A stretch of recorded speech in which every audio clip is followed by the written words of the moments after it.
Today's video is going to be all about our hip flexors. I'm going to show you a simple test that you can do at home to see if your hip flexors are tight or not, and whether you need to start to potentially loosen them up and stretch them out a little bit. And I'm going to show you my favourite way of stretching these hip flexors. Now I'm going to show you how to do it safely as well. So the reason this is important is our hip flexors are often tight. We spend so much time sitting these days, whether it's at our office, in the car, or on the couch at home, and over a period of time we can create tightness through here, which can change the positioning of our pelvis, which can then lead to pressure on the joints in our lower back muscles and so forth. So we want to be able to stretch those out, and we want to be able to do it safely, and that's what we're going to talk about in today's video. Hi, I'm Craig from Elevate Chiropractic, and I've been helping people feel, move and function better for the last 13 years. And the hip flexors are located in the front of our pelvis here, in the front of our hips, and they basically flex the hip or bend our leg up towards us. So the test we're going to do to see if yours are tight or not is called the Thomas test. And it's very simple. What you're going to do is you're going to lay on your back. We're going to bend one leg up towards our chest and really pull up as far as you can. And then we're going to focus on what our straight leg's doing. And ideally, that leg will stay flat on the ground. There'll be no gap under your thigh or your knee, and it's going to be nice loose hip flexors. But most people, what you'll find when you do this is that straight leg will tend to lift up a little bit. Depending on how tight they are will depend on how far it lifts up. So what I want you to do is to do that on both sides, see if there's a difference from side to side, see if they're flat, see if they are elevated, and then you can make a note of that. And then after we've done the stretches, which I'm going to show you in a minute, you can go back and try it again and see if it's made any difference. So try it out and comment down below how you found it and if there was a difference from side to side. So let's go and have a look at how to actually stretch them safely. Okay, so to do these hip flexor stretches, we're going to go into what we call the half kneeling position. So we're going to come onto one leg down, one leg bent. We're going to stay nice and tall. We're going to stretch the hip flexor on the side where our knee is on the ground.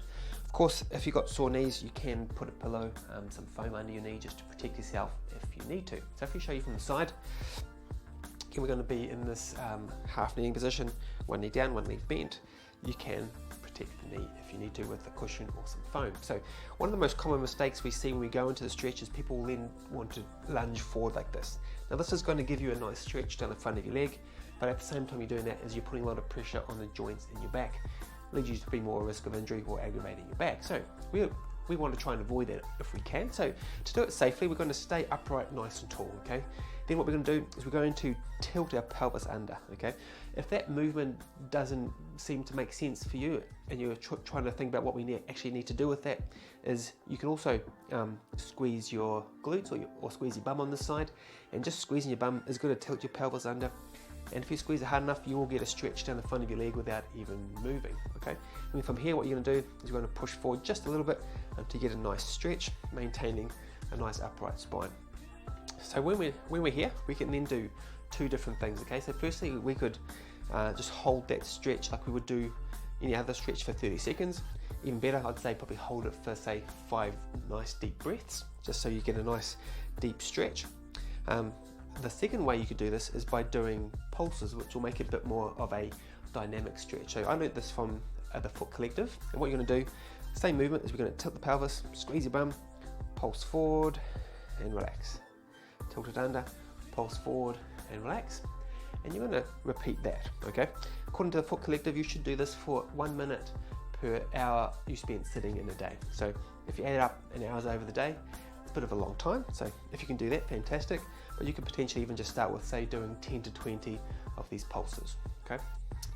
So if you want to then increase the stretch, make it a little bit different, show you a different progression, is when we're stretching, we can change our arm. You can lean over. We're going to get a nice stretch through the side here, okay? So if I show you from the front here, so I'm in this position, I'm going to stretch, tilt forward, lean over. It's going to give us a nice deep stretch down the front. You can also lean back a little bit. It's going to really emphasize different areas of your body. So really this is just a matter of playing around and seeing what's going to work best for you, okay? And the final thing you can tweak the stretch is by changing the position of my back foot. If I take my foot outwards, I'm going to keep our pelvis pointing forward and then do the stretch. It just feels different. And again, if I add the arm, it feels different. If I bring my foot inwards, again maintaining my pelvis pointing forward, and again change with my arm, or I can do the pulses, it just feels different. So you can just have a play around with it and see what's going to work best for you. So once again, nice and simply, that tall kneeling position, we're going to tilt the pelvis under or squeeze your bum and push forward, maintaining a nice upright spine. Hold that for 30 seconds or 5 deep breaths, or you can do those dynamic pulses. We can then change the emphasis of the stretch by changing the position of our arm, and then also changing the position of your foot. So give it a go. Try those different progressions, those few different things to see if you can change the emphasis of the stretch, and let me know how you go. In today's video, we talked about our hip flexors. I showed you the Thomas test, which was a great way to see if your hip flexors are tight or not, and also I showed you how to go about stretching it properly.